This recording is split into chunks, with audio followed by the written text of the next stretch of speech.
बच्चे परेशान हैं, नंबर नहीं आ रहा, 10th का एग्जाम, 12th का एग्जाम सर पे, बड़ा एग्जाम को लेकर के कश्मकश लोगों के अंदर, बच्चों के अंदर रहती है, जो अब हमें 10 साल के बाद पता चल रहा नहीं रहना चाहिए। फिर उनके लिए क्या कहना चाहेंगे आप? कश्मकश जो है वसील माना अल्फाज है, लेकिन यहाँ पे कश्मकश जिंदगी की नहीं है, बल्कि कश्मकश जो है वो तालीम के हवाले से जो आप जानना चाह रहे हैं। तो तालीम हो या हुसूल तालीम हो, वो दुनिया का सबसे इंटरेस्टिंग डायमेंशन है। जिंदगी का सबसे हसीन वो दौर होता है जो इल्म हासिल करने का दौर होता है इंसान का, और इंसान उसे सारी जिंदगी याद करता है। अभी थोड़ा मैं नजर सरसरी सी नजर जो है मेरी तवज्जो गई है इंडिया विंस फ्रीडम्स के ऊपर। तो मैं देख रहा था कि एक आदमी जो ना ऑक्सफोर्ड गया, ना कैम्ब्रिज गया, ना यूएस गया पढ़ने के लिए है, उसकी सारी तालीम जो है पर्शियन और अरबिक में हुई और उर्दू में हुई। ठीक है, प्राइवेट ट्यूटर रखा इनके वालिद ने, अब्दुल कलाम आजाद साहब के वालिद ने। लेकिन उसके बाद जो उन्होंने मॉडर्न एजुकेशन हासिल की, वो सिर्फ इंडिपेंडेंट स्टडी कर करके, कोई कॉलेज यूनिवर्सिटी में ये नहीं गया है। क्योंकि अगर हकीकत में हमें तालीम हासिल हो रही होती है तो उस वक्त हमें एक अजीब से सुरूर की कैफियत में इंसान होता है, वक्त का पता नहीं चलता है। और यही असल तालीम है, यही असल जो है वो तरीका है जिससे इंसान अपने आप को अहले इल्म बना सकता है। ठीक है। और रही आपके सवाल का जवाब कि खौफ ज़दा हैं बच्चे, तो खौफ ज़दा निज़ाम के तहत है। जिस निज़ाम से आप तालीम हासिल कर रहे हैं ना, जैसे कि यहां से मुझे पटना जाना है, तो पटना जा रहा है तो एक तो स्ट्रेट लाइन है, रोड है उसका। अगर मैं उस रोड को छोड़ के दूसरे किसी रूट को पकड़ूंगा तो पटना जाने का निजाम मेरे लिए, जहां पे एक फुल ऑफ जॉय होता, वहां पे वो मेरे लिए काफी डिफिकल्ट हो गया। क्योंकि बच्चों की इवैल्यूएशन के लिए आपने एग्जाम रखा, दैट्स गुड, लेकिन उसको इतना जीटर बना देना, उसको इतना स्टिक बना देना, उस बेस से बच्चों को इंसल्ट करना, उनको पनिश करना, तो ये सारे चीजों का ताल्लुक तालीम से नहीं है ना। तो खौफ ज्यादा वो इसलिए है क्योंकि एक तो एग्जाम जो कि 2 महीने के बाद, 1.5 महीने के बाद होने वाला है, 1 महीने के बाद होने वाला है, और दूसरा बार बार उसको वर्बली रिपीट करना कि एग्जाम है, एग्जाम है, एग्जाम है। वर्बली जिस चीज को आप जितना ज्यादा रिपीट करेंगे ना, उतना ज्यादा उसकी डिफिकल्टी बढ़ती चली जाएगी। It become greatly difficult. तो जो है, तो जैसे जाड़ा है, विंटर है, अभी तो विंटर है, आप देखेंगे कि लोग का पास टाइम हॉबी है फोन करके सलाम वालेकुम, वालेकुम सलाम, हाँ ठंडा तो बहुत पड़ रहा है, गया में भी पड़ रहा है, हाँ अरे भाई यहाँ मेरे यहाँ भी पड़ रहा है, दिल्ली में भी पड़ रहा है, फला जगह भी पड़ रहा है। ठीक है, तो बोल बोल के जाड़े में जो हुस्न था, जाड़े के निजाम में, जाड़े के मौसम में जो अल्लाह ताला ने हुस्न रखा है हर एक चीज में, है ना, तो इसमें भी एक हुस्न था। तो उसके हुस्न से हमने अपने आप को गाफिल कर लिया। क्यों? क्योंकि हम सिर्फ उसके ऐब की तरफ तवज्जो दे रहे हैं, और ये हमारे लिए इतना मुश्किल हो गया 30-40 दिन काटना जाड़े का कि हम पूरी तरह से फ्रस्ट्रेट हो गए। तो ऐसा हुआ क्यों?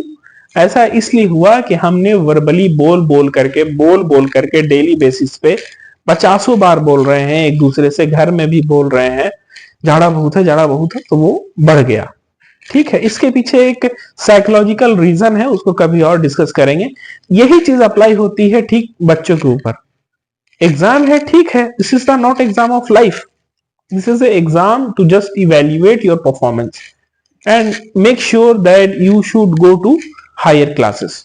ओके, तो रिपीट ना करें बच्चों के साथ, एग्जाम है चलो पढ़ाई करो, एग्जाम में देखें कि वो खुद से कितना इंटरेस्टेड है, अब फिर जब आप देखें कि हाँ वो खुद से आधा घंटा 45 मिनट पूरे ध्यान के साथ पढ़ सकता है, और मैं चाहती हूँ या मैं चाहता हूँ एज ए पेरेंट्स कि वो 3 घंटा पढ़े, 4 घंटा पढ़े, तो आप के ऊपर अब चैलेंज है कि आप बच्चों को पढ़ाई में वो सुरूर कैसे पैदा कर सकते हैं।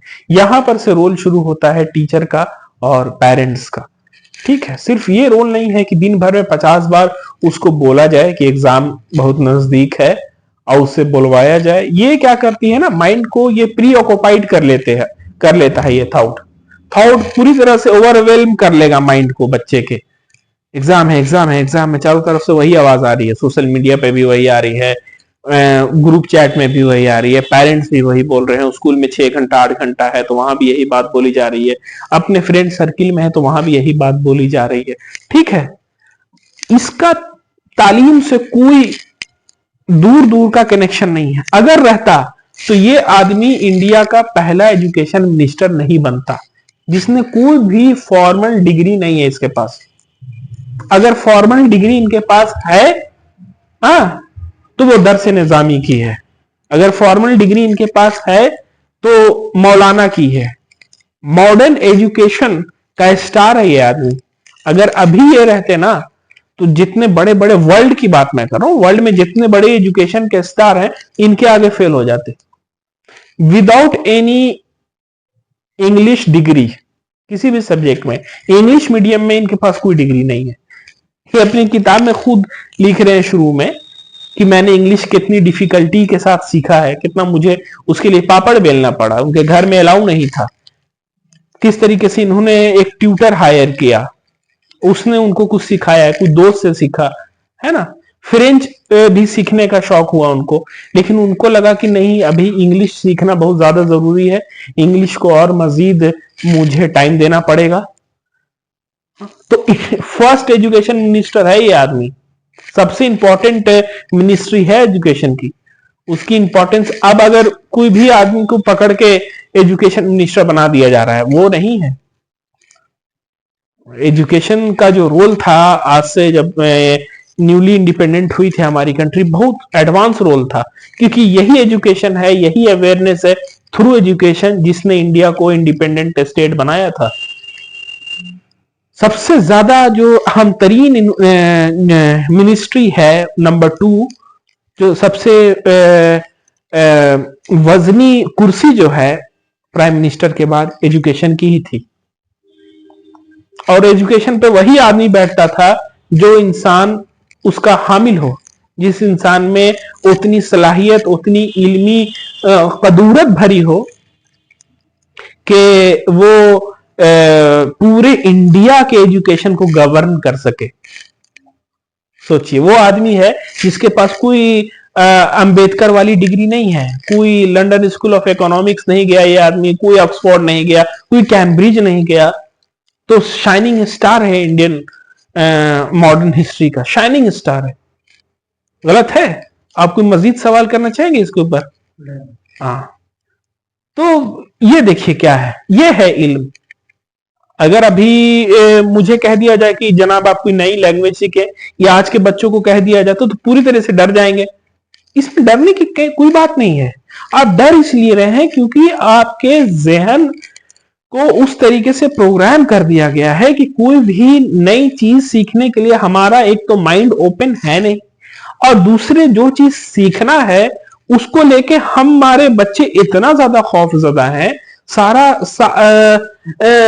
सारा दिन उनको यही सुनने में आता है कि अगर ये चीज नहीं कर पाए तो there is no life. Teacher का कोई तो इवैल्यूएशन है नहीं, बच्चों ही का है, और बच्चों को सारा दिन टॉर्चर झेलना पड़ता है। तो मैं मुखातिब हूं पेरेंट से और टीचर से, जरा सोच के देखे इस कंडीशन में आप उनसे क्या उम्मीद रख रहे हैं, या आप अगर उनसे कोई उम्मीद रख रहे हैं कि वो डॉक्टर बनाना है या इंजीनियर बनाना है, तो इस तरीके से वो डॉक्टर बन जाएगा, इस तरीके से वो आईआईटी चला जाएगा या अच्छा डॉक्टर बन जाएगा। आपको खुद फिगर आउट करना पड़ेगा। इंटरनेट के और यूट्यूब के जो दौर में आजकल ये है कि कुछ भी चाहिए तो तुरंत बोल दिया, लिखने की भी जहमत नहीं है, अब फौरन बोला, हाँ how to upbring children in a good manner, बस उसने बता दिया, चैट जीपीटी ने और ऑर्गेनाइज करके आपको जवाब दे दिया।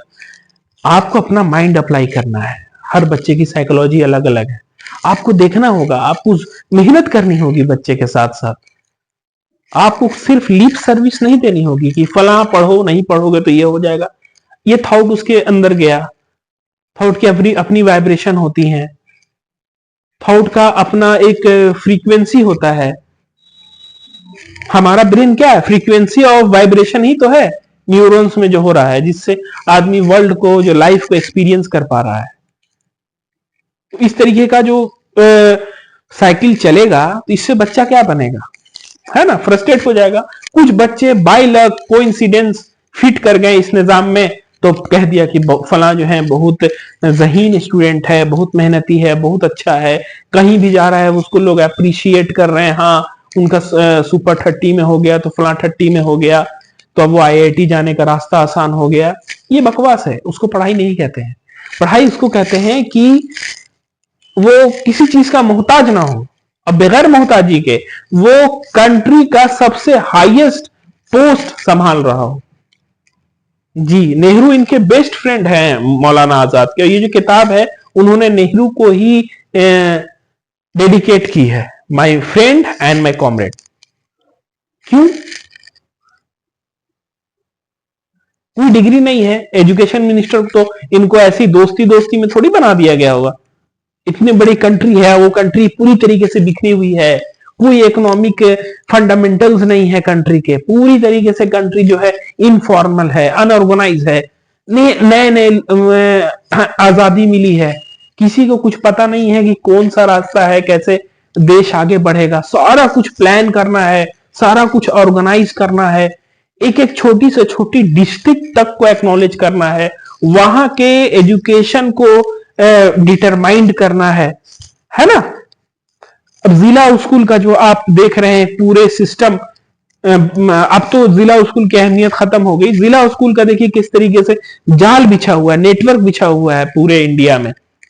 हरचंद के जिला स्कूल जो है, डिस्ट्रिक्ट स्कूल जो है, वो अंग्रेज ने डेवलप किया है, लेकिन इसकी प्रोग्रामिंग को आजादी के बाद जिस तरीके से बिखर गया था, ये नहीं हुआ है हमारे साथ कि सिर्फ आजादी मिली है, आजादी वो तो दे के चले गए, और यहां मसला है कि मुल्क टूट रहा है, ईस्ट से भी टूट रहा है, वेस्ट से भी टूट रहा है मुल्क, उसको भी देखना है, साथ साथ एजुकेशन को भी देखना है।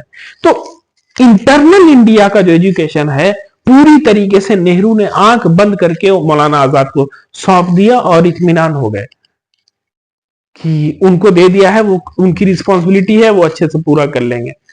और नेहरू जो है फॉरेन पॉलिसी और होम पॉलिसी और मुख्तलिफ अलग अलग शोबे पे, जहां पे कंट्री को खड़ा करना है, कंट्री की इकोनॉमी को अपने ऊपर खड़ा करना है, किस तरीके से जॉब क्रिएशन होगी, किस तरीके से जीडीपी इनहेंस होगा मुल्क का, उस पर फोकस कर रहे हैं। तो खुलासा कलाम मेरा यह है, कंक्लूजन मेरा यही है कि आप बच्चों के साथ जब इंटरेक्ट करें तो सबसे पर्सनालिटी के डेवलपमेंट के लिए सबसे अहम तरीन चीज यह है कि आपने अपने बच्चे के साथ वर्बली किस तरीके से इंटरेक्ट कर रहे हैं। अगर इतनी भी तवज्जो नहीं देना चाह रहे होंगे टीचर या पेरेंट्स, बस इतना यकीन कर लें कि वर्बली उनसे कोई नेगेटिव चीज ना बोले। अभी माहौल पूरा एग्जाम का है तो ठीक है, तैयारी करिए, एग्जाम दीजिए, अच्छा नंबर लाइए, आगे क्लास में जाइए, लेकिन बार बार जो रिपीटेशन होता है, एग्जाम है पढ़ो, एग्जाम है पढ़ो, एग्जाम है पढ़ो, ये छोड़ दें, ये आदत खत्म कर दें। फिर देखिए एग्जाम कितना लाइट हो जाता है, बच्चे का जहन कितना खुल जाता है, और उसकी परफॉर्मेंस का ग्राफ कितना बढ़ जाता है। और यही मकसद है हमारी जो ऑर्गेनाइजेशन चल रही है 21st century education of Bihar, उसका भी यही मकसद है। उसका कोई मकसद नहीं है कि इंडिया की सबसे बड़ी कंपनी बन जाना है, या यूनिकॉर्न बन जाना है, या हमें इन्वेस्टर को अट्रैक्ट करना है। वो अगर चीज होती है तो अपनी जगह होती रहेगी, लेकिन हमारा जो सिद्धांत यही है, हमारा मकसद यही है। हम पूरी तरीके से अपने मकसद हमें बिल्कुल क्लियर पता है कि हमारा मकसद क्या है, उस पर हम एकदम डटे हुए हैं, एकदम फॉर्मली जो है उसके ऊपर हम गड़े हुए हैं कि हमें बच्चों की परफॉर्मेंस का ग्राफ इनहेंस करना है, उनके जहन को खोलना है। पढ़ाई के हवाले से जो खौफजदा है, तालीम के हवाले से जो खौफजदा है, वो खौफ को खत्म करके तालीम को सुरूर की कैफियत में हासिल करना है। तो जब ये होगा तो हर बच्चा मौलाना आजाद की तरह स्टार बन के चमकेगा। Thank you.